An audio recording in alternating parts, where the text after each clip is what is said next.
A couple months ago, Hell Let Loose released a trailer that was so bad they had to remove it from their official YouTube channel. This trailer came after a year of the game being led by Team 17, who purchased the IP from the original developers over at BlackMatter. And unfortunately, it really was the straw that broke the camel's back for a lot of players in the Hell Let Loose community. Buggy updates, content droughts, and an overall lack of the same type of quality people had come to expect from the game has resulted in quite a large drop in players. But things may be taking a turn for the better. Over the past couple weeks, Team 17 seems to be taking the backlash seriously, and they've already held public testing in the newly reopened public testing environment. They published an AMA, or Ask Me Anything, on the official Hell Let Loose subreddit, where they addressed a whole host of development questions. They spent nearly 2 hours with Hell Let Loose content creators in a full-on interview session, and just yesterday they released patch 14.2, which removed some of the more controversial features released in update 14.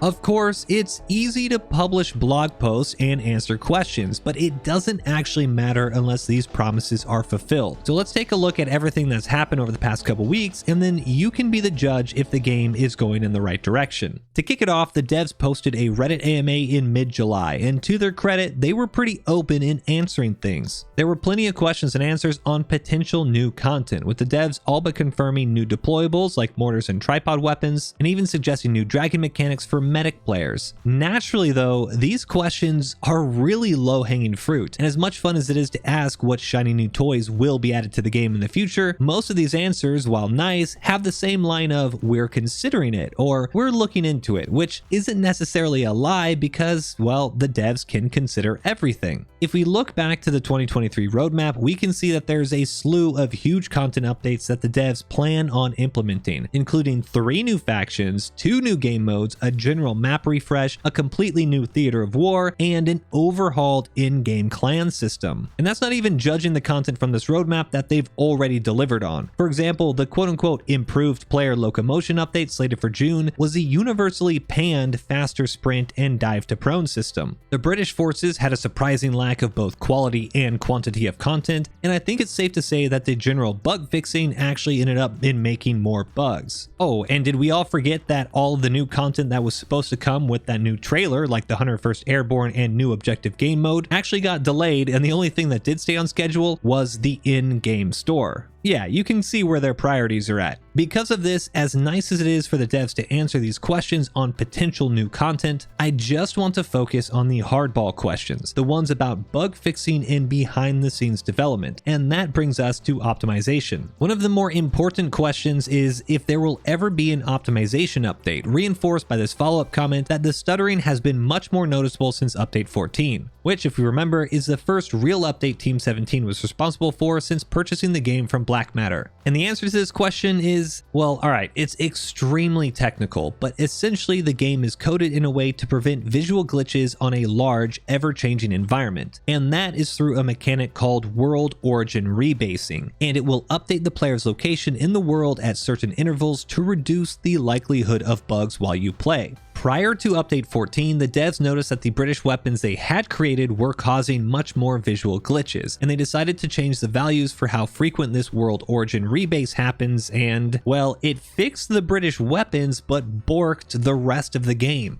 The devs state that the process of doing a world origin rebase can be particularly expensive, causing the game to freeze for a moment. This is not a new issue, however it will be seen much more frequently now as rebasing will happen more frequently as you move around the world. The way that I read this is that Team 17 were responsible for making a new faction, the British, were unable to create the same type of quality BlackMatter had made for every other faction in the game. In an attempt to put a band-aid on their glitchy British weapons, they instead accidentally created a whole new laggy, stuttery mess. Now, if I'm wrong in this in any way, please let me know down in the comments below. Tell me I'm wrong and tell me why I'm wrong. But I tried playing this again just to get some B-roll footage specifically for this video, and the stuttering was so bad it was infuriating. I actually had to stop, get up, and take a walk at the amount of times that I just froze and then got killed. And I don't recall this ever happening to this extent before the last update. To me, this answer also just kind of shows that the team may be out of their depth when dealing with a game as large-scaled as Hell Let Loose. Now, moving on in the AMA, the origin of the infamous trailer was also answered, with the devs stating that they simply outsourced it to an agency and didn't do the checks they needed to make sure it was good.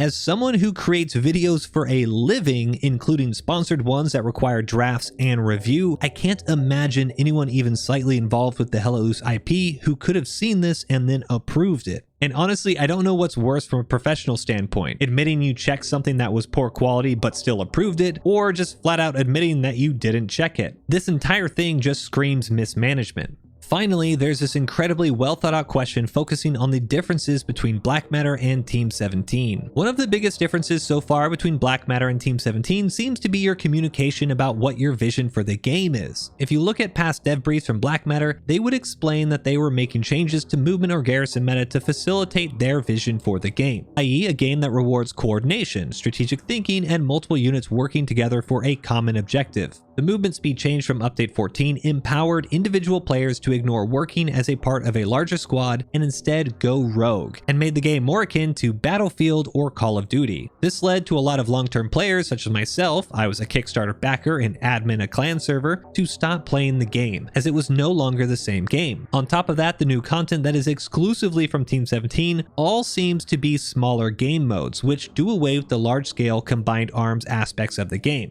While it is good that you've reversed course in regards to the running speed, there has still not been much communication from you about what your vision for the game is. Do you still plan on Hell Let Loose being a large-scale combined arms tactical shooter that rewards communication and team play, or do you wish the game to emphasize FPS aspects, shooting, etc.? This is a huge question, and it's a very important one since at the moment we actually don't know what Team 17 have in store for the future of Hell Let Loose. And unfortunately, the answer to it? Well, they say that they're going to be returning to the old style of communication with a strong emphasis on transparency. The irony in this answer mentioning transparency is quite hilarious since it completely avoided the topic of these smaller game modes and the future of Hell Let Loose in moving away from the large-scale combined arms-based games. Team 17 obviously didn't want to come out and confirm that they wanted to do smaller-scale games in the future. They also didn't want to confirm that that wasn't the case and instead just focused on the easy answer. Yeah, we're going to communicate more. Now, I'm not going to lie, a lot of these responses don't build much confidence, but this is just one small piece of the supposed Hell Let Loose turnaround we've had over the past few weeks. So I also want to add in the comments made by the devs from their recent 2-hour interview with Hell Let Loose content creators Rasbora and the Fresh Baked Goods. If you want to hear these answers straight from the devs themselves, because there is a lot of cool stuff in terms of potential upcoming content, I've linked the interview for this video down in the description below since both of these guys put a lot of time in order to make this happen, so please do make sure to support them. Now, although there is a lot of good discussion in this interview here, I want to focus on one of the main questions asked during this interview right at the beginning, and that was, what is Expression Games? In this interview, we have Kieran, the studio technical director, and Matt, the studio creative director, who are actually all part of Expression Games and not Team 17.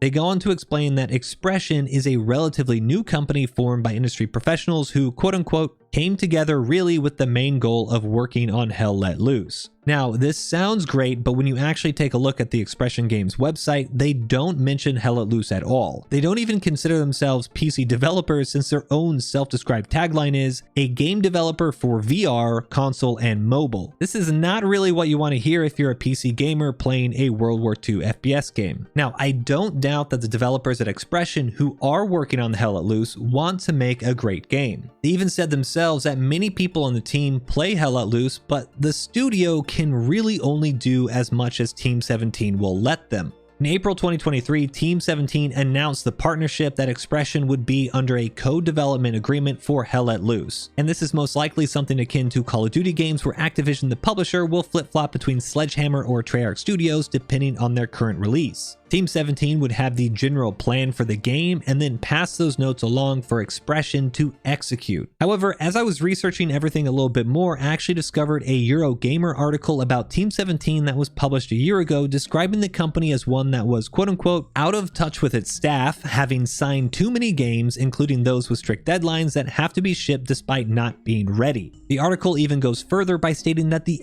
HR department in their Nottingham office failed to act when alerted to issues surrounding sexual harassment, with a woman stating that after reporting these incidents, people were now afraid to go to HR as they felt that they would just be gaslit. Like, I don't even know what to say about this, because I'm now coming to this gross realization that my childhood game Worms is being run to the ground by corporate robots who are 1, fine shipping broken games, and 2, are apparently fine with harassing their employees. I want to believe that Expression Games can take the reins and put out some positive updates for Hell Let Loose, but can they do it while under Team 17? Update 14.2 was just released, and to the devs' credit, it is based on the results of playtests where the players offered feedback on the faster movement speed and the dive to prone mechanic. And as a result of these tests, both of the changes have been reverted. It would be straight out false to say that Expression isn't trying, and Expression has obviously been much more transparent now and are working with the community to help guide the game's development. But I honestly feel as if Expression Games are going to push Hell Let Loose forward despite of Team 17. Team 17 are ultimately the ones who are going to call the shots in terms of the direction of the game, and that includes release deadlines and the larger strategic direction of the IP itself. With the obvious avoidance of answering questions around their smaller game modes and insistence on not only pushing out a British faction that wasn't finished in order to meet a deadline, but also their acceptance of one of, if not the worst made trailers in gaming history, I have trouble believing that Hell Let Loose is truly going to be back to its glory days.